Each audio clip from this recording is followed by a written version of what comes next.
Unconscious bias. How do we defeat it? Well, first of all, we need to understand it. So let's get on with this week's video where we're going to explore not only what is unconscious bias, but how you can become a less biased version of yourself. If you're new to my channel, then welcome. This is a place where we can just be together. There's a variety of videos. I've been doing this for nearly 3 years. It all started because of the pandemic, but I'm hoping that you'll be able to find the right video for you that will help you promote good mental well-being. Unconscious bias is also known as implicit bias, and it's our natural people preferences, shall we say. The thing is though, there's different types of biases, so many different types of biases. And with these particular biases, it's almost like judgments or assumptions that we have about maybe a certain personal situation, which is already there from our unconscious. The thing is though, we grow up in a world where we are heavily influenced by other people's assumptions or opinions, and that could be family, friends, teachers, society, the laws, policies, the media. Now don't forget, the media is about mass communication, so it's about having the ability to communicate with a large amount of audience via TV, news, radio, newspaper, social media. The thing is though, nowadays with social media, and we know the benefits of social media, we are exposed to more images than ever. And that's not only just with social media, it's with advertising. You know, when you're catching the train or you're waiting for a bus and you've got the adverts on billboards and buses. So I'm not too sure, possibly. I wonder if unconscious biases are influenced by other people on an unconscious level. So the different types of biases that there is ethnicity bias, there's age bias, also known as ageism, where we hold somebody's age against them. There's gender bias, where we think a particular gender may be better suited for a job or a particular role or kind of doing this particular thing. You've also got geographical bias, which is where we hold assumptions based on where that person may live in the country or in the world, or even within the particular town. So for some people, if you live in, an affluential part of town, then that might be kind of biased that you have everything, compared to somebody that might live, in a more poor area that might not have anything. It's just about those quick assumptions. There's also name bias, where by you looking at somebody's name, there'll be an assumption about maybe what you think of that person before you've even met them. Another one is affinity bias. Affinity bias is almost having this preference for that particular person because you have made this connection where you've got similarities. The thing is though, those similarities or that affinity bias can actually stop you from maybe being more open-minded because you just go to those same people. Confirmation bias is where we tend to prefer reading certain information or news that will already back up our own opinion or our own theory.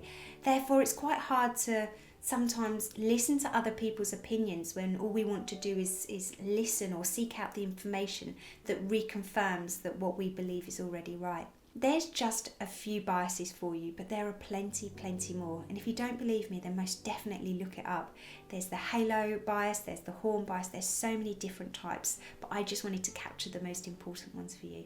So now I have 5 top tips in how you can explore and really build on your self-awareness with your own unconscious bias. My first one is that I need you to recognise and accept that you have biases.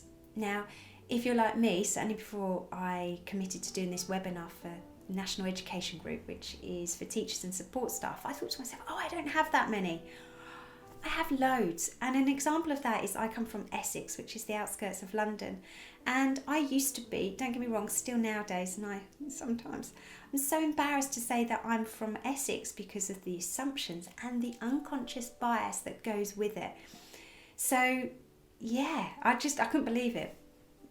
We all have biases, but don't fight it, embrace it and accept that you have them too. My second top tip is I want you to pay attention to your reactions. I want you to really start to get in tune with the way that you react, maybe to certain news or situations. Just see if there's that bias, that pull that would naturally make you kind of react a certain way. And what I would like you to do is just become aware of that.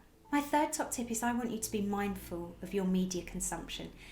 Now, we know the benefits of social media, and there are the cons, but I need you to become aware of, when you are watching people on social media and you've got these, you've got them rated so high, that's fine, but just make sure that you're following the right people. Also, when you are following news and things like that, just make sure that it's a reliable source.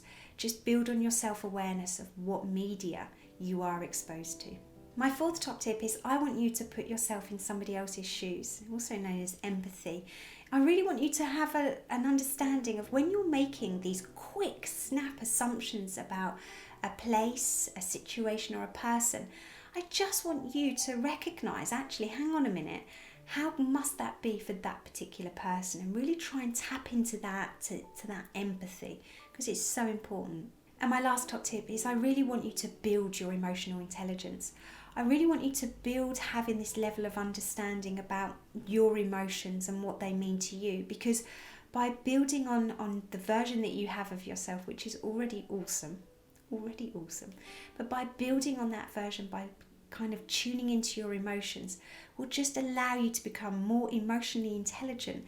Therefore, with time, you'll understand your biases and you'll be able to just gently explore them and maybe really kind of challenge them, so then you continue to work on being the best version that you are.